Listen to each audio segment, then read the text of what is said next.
for any surgery. So with this we invite Dr. Parikshit Govate. He is a renowned surgeon from the Pune and our vice chairman of our society ISMS-ICS. Thank you, sir. Thank you, sir. Subudhi, sir. I have a small talk on how to give 6/6 and 6 vision after cataract surgery. And I've kept it cataract, so it's both phaco and SICS. When I did my residency, this was the most common refraction that we gave, +10, +1.5 into 180 with an addition. Now here, the use of IOLs have done away with the sphere. The use of SICS or phaco has done away with the cylinder. Multifocals have done away with the addition. Because we think that surgeons, we think of best corrected vision. Patients want unaided vision, best for distance and for near. But we have to understand that surgery is not just by the hands, it's also in the mind. Good surgical skill is necessary, but not a sufficient condition for good surgical outcome. We have to plan properly and then execute properly. So for that, of course, a good preoperative workup, and nowadays immersion biometry or optical biometry is a must. Also, we have to look, check, recheck the tonometry, the cornea, the retina. See to it that we have used everything well preoperatively and intraoperatively. NSAIDs drops, mydriatics, high viscosity OVDs. We have so many things in our armamentarium. We should use all of them and of course have a good accurate IL-PAR calculation. In this, the thing that differentiates phaco and SICS is astigmatism. Phaco gives 0.5 astigmatism, SICS gives 1 to 1.5 astigmatism. So as Dr. Satanshu said, if we take the incision on the steeper meridian and if we know our surgically induced astigmatism, if we are doing a phaco, this is what we will do. We will put a toric lens to take care of that. But even with large planned incisions in SICS, we can take care of the astigmatism. And of course, we nowadays have LRIs and femto-assisted corneal cuts. So we have to manage even the post-op surprises. And before we go ahead, we have to choose what is it that the patient wants. So some patients want to do near work more, like embroidery, watchmaking, goldsmiths, readers. Many of them, especially those who work outdoors, drivers, travelers, marketing people, hawkers, pilots, policemen, they want good distant vision. But majority of our patients want good unaided intermediate vision. Computer experts, painters, musicians, cooks. Once we know that, and then how much is the patient willing to spend? Yes, trifocals, high-end EDOFs are great, but everyone can't afford a Zeiss Acrylisa or a Vivity or a Synergy. So what can we do for them? One, we can do monovision, mix and match. One eye distant dominant, one eye near dominant.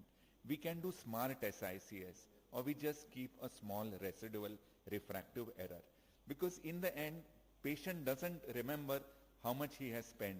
Patient remembers if he can see well without specs for most of his work. If he is able to do that, he's very happy with us. If he's not able to do that, he's not happy with us. We have phaco patients whom we are happy because next day they are reading 6.9 or 6.6.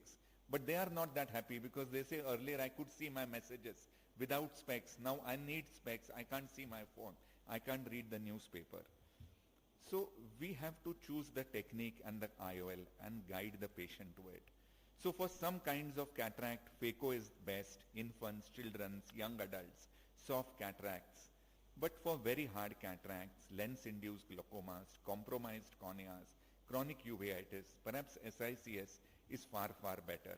These are Dr. Boramani's slides. So he has been centering the incision on the steep meridian.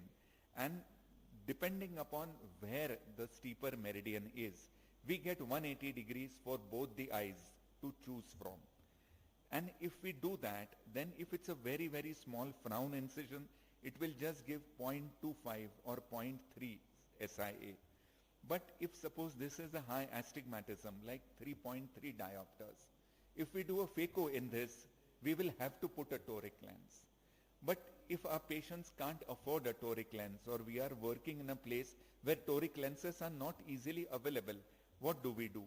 We can take a larger incision on the steeper meridian, So like yesterday when there was a live surgery demonstration, I was doing a live surgery SICS and the steeper meridian was 70 degrees. It was slightly supero-nasal and the pre-op astigmatism was 1.5 diopters. So theoretically, if we would have done a phaco, we would have put in a toric lens because anywhere more than 1 diopters, we advise torics. But because it was SICS, I took the incision supero-nasally. Yes, the incision had to need a suture later, but because of doing that, this astigmatism can be completely neutralized. So an astigmatism of 3 diopters can be completely taken care of. So if we are able to do that, even without putting torics, we can use EDOFs or even multifocals with SICS. And it will give us equally good results and at a much, much lesser cost. So here again, we have taken a straight supero-nasal incision. So doing this, we can modify the astigmatism the way we want. And the post-op refraction is of course 6.6. It's about N6 or N8 for near. So it's not like surgically induced astigmatism. We can call it surgically corrected astigmatism. And it's not SICS. It is customized incision cataract surgery. So when we have a patient, we have to look at the patient's needs. We have to look at the patient's budget and his ability to pay and also his willingness to pay, because we have seen many a times patients are able to pay, but they are not willing to pay that much for cataract surgery, in which case we can choose the technique and we can give the best results. So we always promise less and we deliver more, because by doing that, we have happier patients. And while doing this, of course, we have to respect biology, and regular and complete follow-up is very, very important. So once that is done, I think any kind of patient that we have, any kind of cataract that we have, with any kind of budget that he has, we can still have a very, very good vision. I would like to again acknowledge the scientific committee of AOS, Dr. Satanshu, Dr. Gaurav for the kind invite. And we have our CCC, our annual conference that is coming up. So please block your dates and we hope to see you in Delhi, November next year. Thank you. Thank you, Dr. Parikh.